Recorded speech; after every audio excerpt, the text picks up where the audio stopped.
The slogan that has been dominating in the Western world earlier, that Ukraine should prevail, happened to be totally wrong. It was a grave mistake by Western leaders to believe that the Ukraine, with the Western assistance in money and weapon, can prevail. Russia cannot be beaten at all. The International Institute for Strategic Studies has published a report today. It says the Russian armed forces have lost more than 3,000 main battle tanks in Ukraine, roughly as many as they had ready to deploy before the full-scale invasion 2 years ago. Moscow is now drawing on stored kit to replenish losses, trading quality for quantity. So you say that you're in a position of power now, but these reports show that you have lost more than 3,000 main battle tanks just in the last couple of years. I haven't seen these figures. In fact, it is for the first time. But I can assure you that our military-industrial complex, which Ukraine doesn't have at all, it is now in full scale producing things which are needed for the front, let it be tanks, all artillery, munition, and all of that. And we do not need at all any foreign help or any assistance. We have sufficient capacities inside Russia to continue these things. Russia is getting ballistic missiles and artillery from North Korea, and this is in violation of the UN sanctions that Russia itself supported. No proofs has been.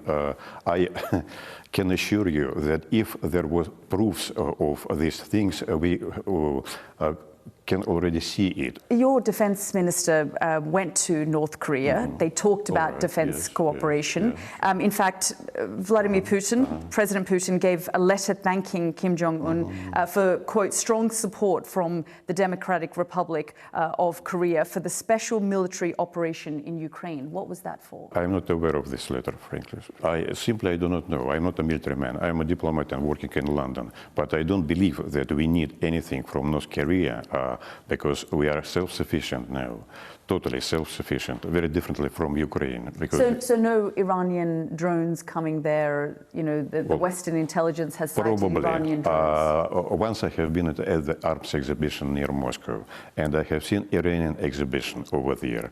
They're good experts in different kind of weapons, including drones. Probably we have had some cooperation in engineering. I'm going to mention what Donald Trump, the former US president, says, and he says he'll end the war between Ukraine and Russia in 24 hours. Do you believe him? It is difficult to predict in the first place who will be in the White House in January next year. So it is nearly a year from now. What's going to happen during this year also it is absolutely unknown.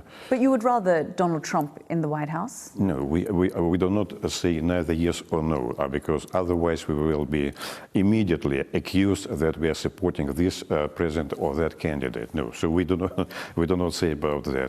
But what I will say, and what is important to understand, that at least Donald Trump is saying something about the end of the war. Let's talk about, again, the human rights situation in Ukraine. An independent international commission of inquiry on Ukraine which was established by the UN Human Rights Council. They've said in multiple reports of indiscriminate attacks, war crimes committed by Russian forces. They've talked about torture, rape, other sexual violence, deportation of children. They've said that they've released a new report to say that, you know, in Mariupol between February and May 2022, thousands of civilians were left dead and injured. But they say nothing about the recent events in Lysychansk, where Ukrainians has shelled on Sunday the marketplace during the hour where all families has gone out, and they killed 30 people immediately by cluster bomb, which are forbidden. I don't have yes, you do not details of that report, but yes, I want to ask you... Yeah, no, I'm just telling you, because these reports, they are unilateral. They are looking only one side of it, and they do not want to look on the other side of it, at least. But you would admit that these crimes, which have been described in some instances as war crimes of torture, rape, sexual violence, have taken place? We can admit anything which will be unbiased, bilateral, and objective. These reports that you have cited, they are unilateral reports. But you would admit that the situation in Mariupol, some of the issues that we've seen right across the country committed by Russian forces, indiscriminate attacks, some of the reports that have been done by Human Rights Watch, this independent inquiry, they have taken place. Yalda, go to Mariupol now. Look at it. It's a new totally rebuilt city now. Port of it. I just looked at a report from it. It is amazing how beautiful it is. Why was that necessary? I mean, I've been to Mariupol before the war, and it was a perfectly fine, full of Ukrainians. I would appreciate. Why did that need to happen? People are returning to Mariupol. It is now becoming, not yet, but it is now becoming beautiful city. But you admit that in order to get to what you're saying Mariupol is now, it needed to be destroyed in the way that it was by Russian forces? Well, they could surrender earlier than that. They could surrender Mariupol much earlier than trying to make a fighting place of it. Do you admit that these sorts of war crimes took place across Ukraine? Well, I'm sure that on every side, everybody, in this case, the Secretary General of the United Nations is saying that he condemns every crime committed, whether it be in Ukraine or in the other place, by anybody. You call it a special military operation. The world calls it an invasion. You said there would be no invasion in January 2022. No, if you will return to that dates, I have several times already answered this question also to your station, to Skies. I was saying at that time what I was aware of, including my minister. So were you surprised by what happened? I would say that I was surprised because the tendency in general in relations between Russia and the West, Russia and the United Kingdom, was continued to deteriorate for several years. And what are relations like now with Rishi Sunak? We have no relations with Rishi Sunak, given that every day he is insulting, nearly insulting our president, the government, and all of that stuff.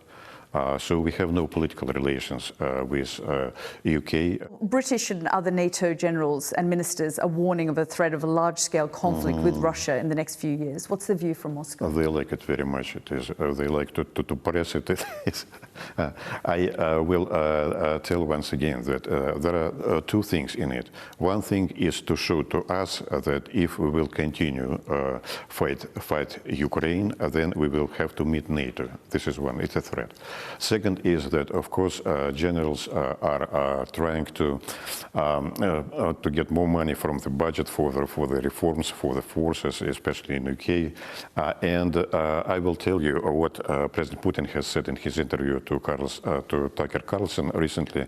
We have nothing, no interest in Poland. We have no interest in Latvia, Estonia, or any other countries. Those countries are concerned that Russia is going to test Article 5 in the next few years. They can imagine to themselves whatever they can, but the answer was absolutely straightforward, that we have no interest. We are not Again, you also said there was no interest in the invasion of Ukraine. No interest because, there is no interest in Poland or other Baltic countries, and we fully understand that any escalation beyond Ukraine will bring a world conflict, where a destruction of everything. So we fully understand that, and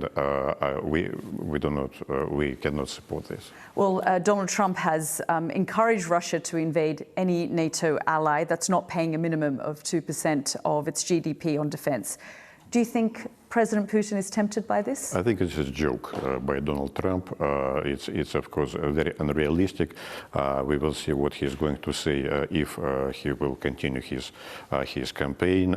Will Russia interfere in the US elections so that Donald Trump can win? What we shall do? Will Russia interfere in the US election?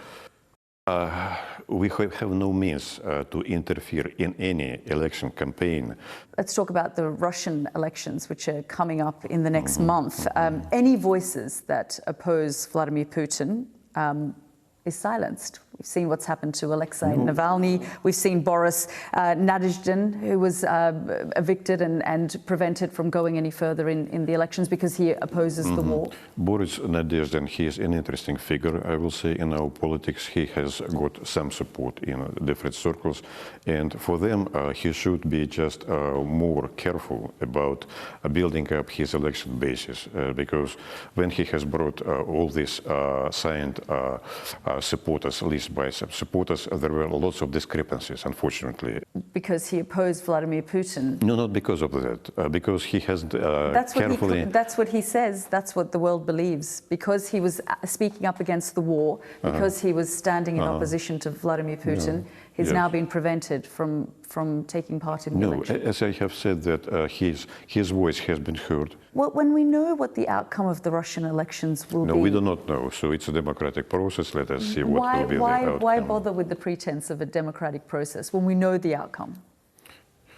No, what I can say, it is, I do not know which example to take. Of course, there are, democracies has very many faces in it.